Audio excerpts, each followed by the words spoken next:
Hello students, standard 12th statistics में हमने chapter number 2 complete कर लिया है। अब तो आज से हम चैप्टर नंबर 2 का रिवीजन स्टार्ट करेंगे। आपकी जो टेक्स्ट बुक है उसमें एक्सरसाइज 2 करके एक पूरी एक्सरसाइज है। तो उसमें से हमने जो section D, E and F के जो सारे क्वेश्चंस थे, सम्स थे, वो हमने कंप्लीट कर लिए हैं। आपको हमने जो सम्स किए थे उसके बाद जो होम असाइनमेंट मिल रहा था उसमें section D, E and F पूरा कवर हो गया है। तो आज हम वो एक्सरसाइज 2 का सेक्शन ए है वो रिवीजन में कर रहे हैं।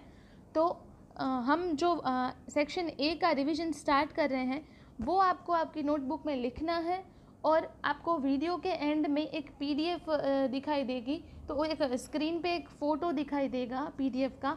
तो वो जो फ़ोटो है उसमें से क्वेश्चंस जो हैं वो लिखने हैं आपको और उसके वो सॉल्व भी करने हैं। तो रिवीजन में ही सेक्शन ए में उसको इंक्लूड कर देना है। तो ये जो रिवीजन का ही पार्ट है और वो जो होम असाइनमेंट में मिलेगा वो भी रिवीजन है।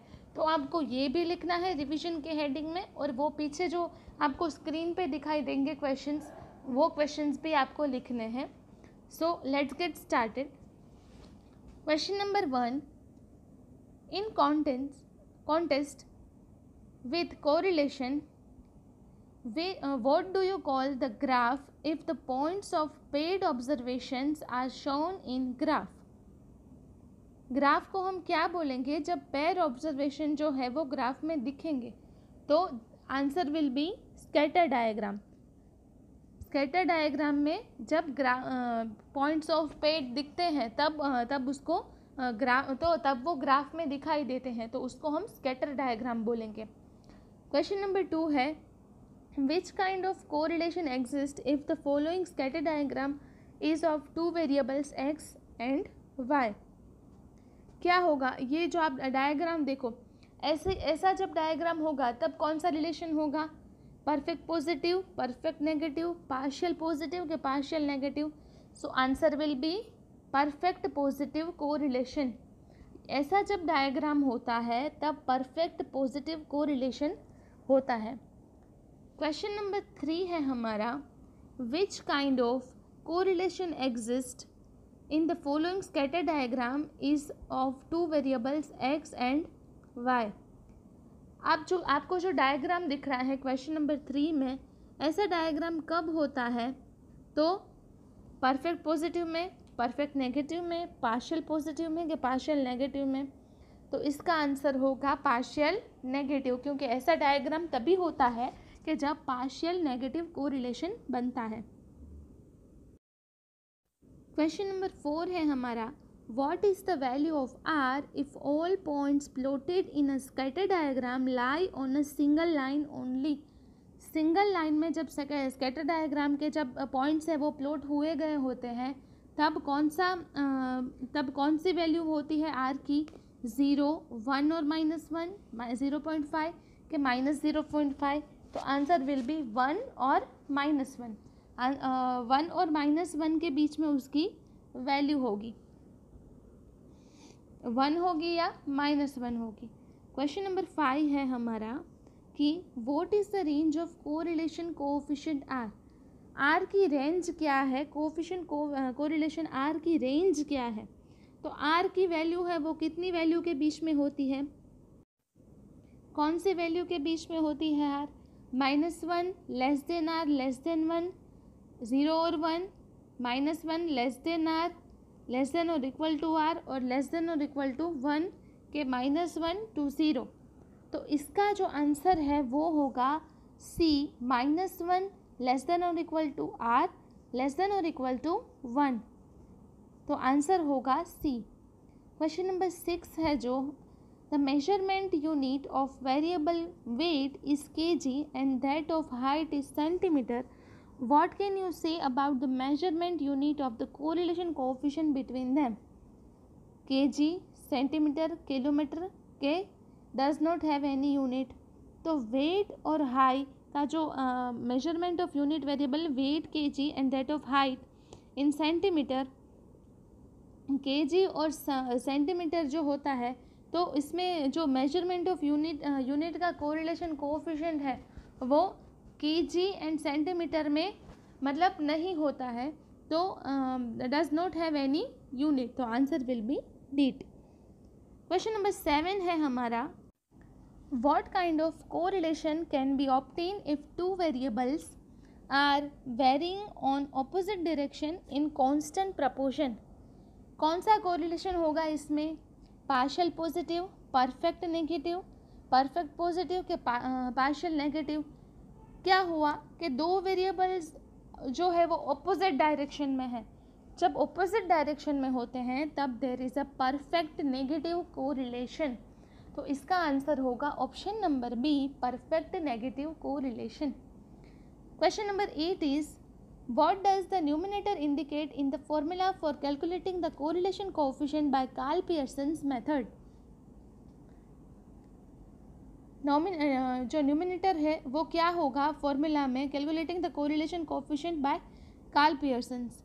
तो कार्ल पियर्सन के फॉर्मूला में जो न्यूमिनेटर है वो क्या होगा, तो product of variance of X and Y, covariance of X Y, variance of X के वेरिएंस ऑफ वाई, तो हमको उसका फॉर्मूला पता है, तो उसमें न्यूमिनेटर में कोवेरिएंस ऑफ एक्स वाई आता है, so answer will be option number B. Question number 9 is, which of the following is not possible as a value of are.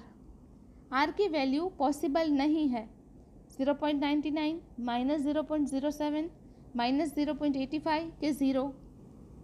तो r की वैल्यू है वो हमने देखा कि -1 से 1 तक जो है वो r की वैल्यू होती है, तो इसमें जो ऑप्शन नंबर बी ए है 0.99, तो वो 1 के अंदर है। -0.007 जो है वो -1 से वो छोटा है, तो क्या होगा, -0.07 जो है वो आंसर वो जो है वो वैल्यू पॉसिबल नहीं है।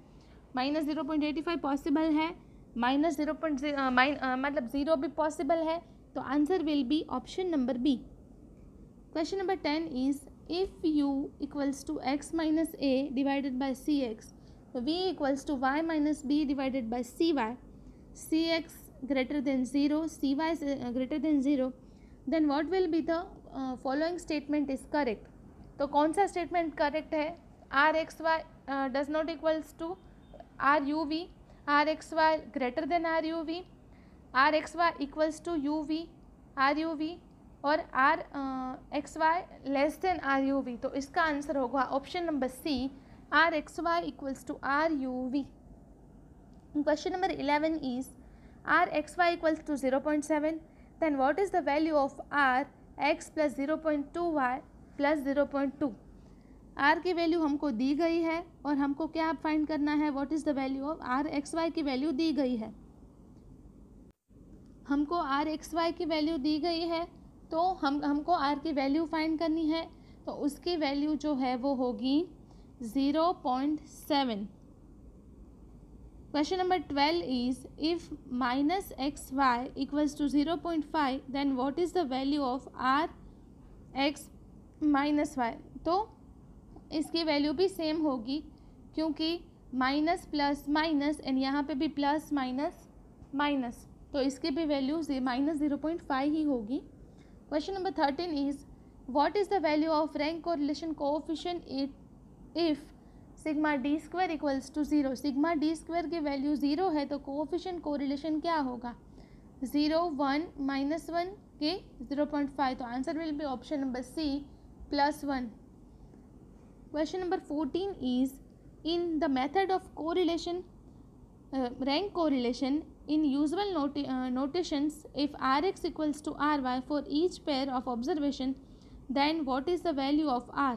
r की वैल्यू क्या होगी, rx equals to ry है, तो r की वैल्यू क्या होगी, 0, -1, +1 के 0.1, तो इसका आंसर होगा +1।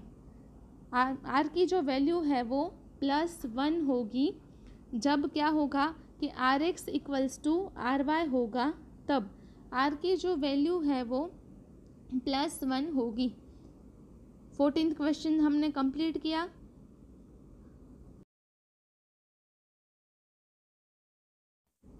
Question number 15 is, in the method of rank correlation, what is the sum of differences of ranks of two variables?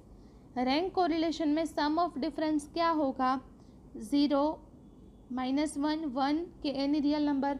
तो ये बात याद रखनी है कि सम ऑफ डिफरेंस जो है वो 0 होता है.